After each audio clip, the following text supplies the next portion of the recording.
Bonjour, bonsoir. Bienvenue à tous dans les brèves de l'Écho. Pour disposer de la trésorerie et de faire face aux services de dette, Camwater, concessionnaire public du secteur de l'eau au Cameroun, attend de l'État un paiement mensuel de 1,6 milliard de francs CFA. Il représente les consommations d'eau des administrations publiques sur un mois. Cependant, indique la Commission technique de réhabilitation CTR des entreprises publiques au Cameroun, dans un récent rapport, cette facture est difficilement honorée. Idem pour ce qui concerne le paiement d'un compte trimestriel de 3 milliards de francs CFA au profit de Camwater, dont le principe a été adopté en 2019, ce qui ne permet pas à l'entreprise d'atteindre l'équilibre financier. Surtout que sur un an, la consommation d'eau des entreprises publiques se chiffre à 19,2 milliards de francs CFA. À preuve, indique la CTR, le résultat d'exploitation de la Camwater a été déficitaire, par exemple en 2018, à hauteur de 13,32 milliards de francs CFA.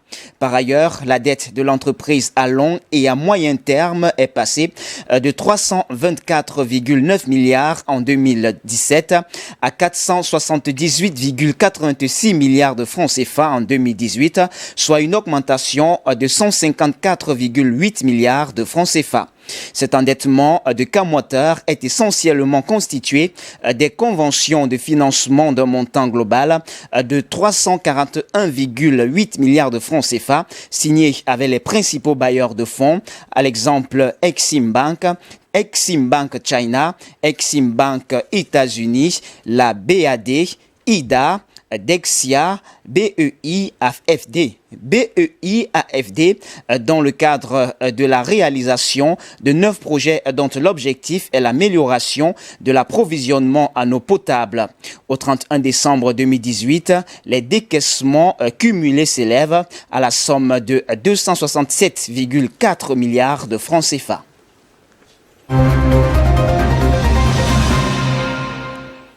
Le rapport 2019 sur la situation des entreprises publiques et des établissements publics au Cameroun révèle pourquoi les producteurs camerounais, pourtant encadrés par la Société de développement de coton du Cameroun, la SODECOTON, préfèrent vendre leur coton au Nigeria au détriment de leur propre pays.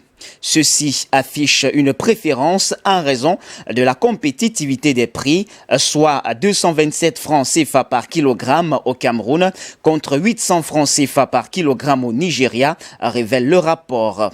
Le document préconise de revaloriser les prix d'achat du coton au Cameroun afin de limiter cette exportation vers le voisin nigérien.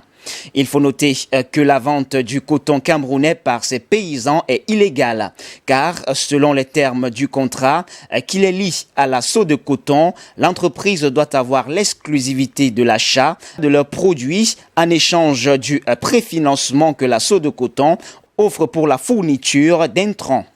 En 2012, la SODECOTON a procédé à une légère augmentation du prix d'achat du coton graine de 200 francs CFA à 255 francs CFA le kilogramme. Mais cela n'a pas suffi. Au contraire, la société a perdu 12 milliards de francs CFA dans cette exportation illégale. 16% de la production des paysans avait été écoulée en douce au Nigeria.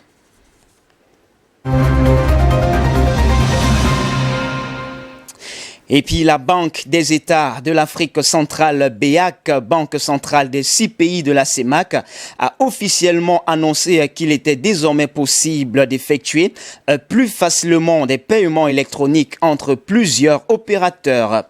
Dans la rubrique Mobile Money, il est en effet possible depuis quelques semaines qu'un abonné de l'opérateur X puisse directement transférer de l'argent dans un compte abonné chez un autre opérateur Y.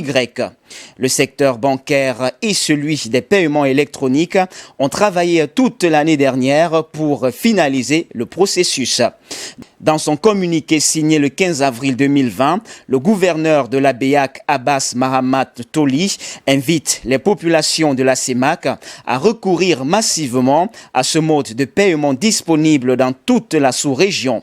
Il rappelle surtout que cela servirait à limiter la propagation du coronavirus en réduisant au maximum la circulation de main à main des billets et pièces de banque. Mais au-delà de la pandémie qui secoue le monde, c'est une véritable révolution que sont en train de vivre les systèmes de paiement en zone CEMAC. Officiellement, de manière systématique, les transactions pourront être exécutées entre comptes bancaires, mobile money et cartes bancaires.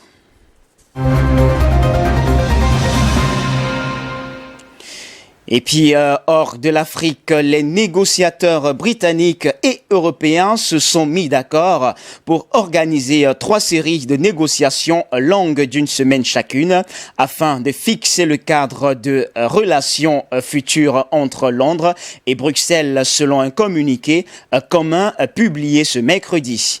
Dans le contexte de la crise sanitaire en cours, les négociations se dérouleront par visioconférence les semaines du 20 avril, du 11 mai et du 1er juin.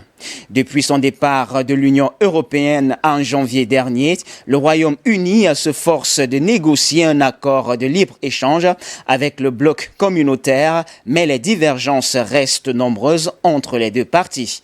Londres souhaite notamment qu'un accord séparé sur la pêche soit renouvelé chaque année, ce que Bruxelles juge irréalisable.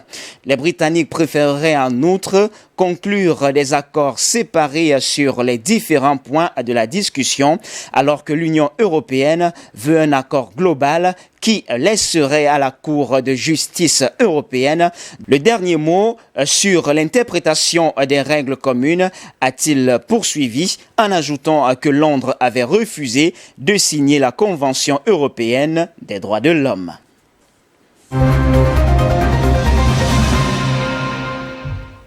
La crise du coronavirus pourrait provoquer des mouvements sociaux si les mesures prises pour atténuer son impact sont insuffisantes. C'est ce que craint le Fonds monétaire international dans un rapport publié ce mercredi dans le cadre de ses réunions annuelles de printemps. Ces manifestations pourraient se produire une fois les mesures de confinement retirées, si les citoyens estiment que leur gouvernement n'a pas tout mis en œuvre pour les aider économiquement. Le Fonds monétaire international rappelle d'ailleurs que de nombreux pays ont déjà connu des contestations sociales lors des 2 dernières années, comme le Chili, le Liban, l'Équateur, l'Algérie, l'Iran ou encore la France avec les gilets jaunes.